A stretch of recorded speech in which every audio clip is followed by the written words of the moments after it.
19 mai 1536, prison de la Tour de Londres. Une silhouette féminine, menue, le port altier, habillée d'une robe de damas noire bordée d'hermine et d'un jupon rouge, fend la foule silencieuse. Près d'1 millier de personnes sont venues assister à l'exécution d'Anne Boleyn, reine d'Angleterre accusée d'adultère. La souveraine remarque à peine les visages familiers qui n'osent la regarder en face. Bien qu'innocente des crimes dont on l'accuse, elle est prête à mourir dignement. Lentement, elle gravit les quelques marches qui la séparent de l'échafaud tendu de noir. Selon un témoin, elle n'a jamais paru aussi belle. À quoi pense-t-elle ? Peut-être à la fillette qu'elle laisse orpheline, la petite Élisabeth Tudor pour laquelle elle a immédiatement éprouvé un attachement viscéral. Que Dieu lui vienne en aide après sa mort. Soudain, Anne semble remarquer les pères dieux interrogateurs qui l'observent. Pleine de dignité, elle prononce un dernier discours.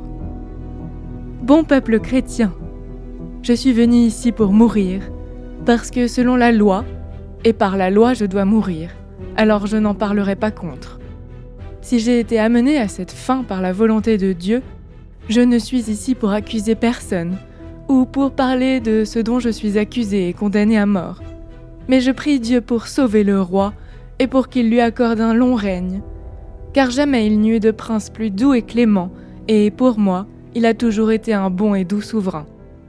Et si une personne s'intéresse à ma cause, je lui demande de juger pour le mieux.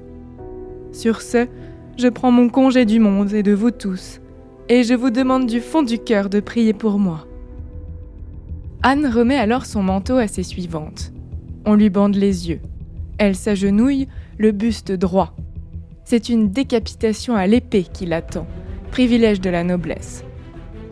Présentant elle-même son long coup de cygne au bourreau, elle perd la vie dans un geste rapide et précis, à l'âge de 35 ans, après 3 années de règne.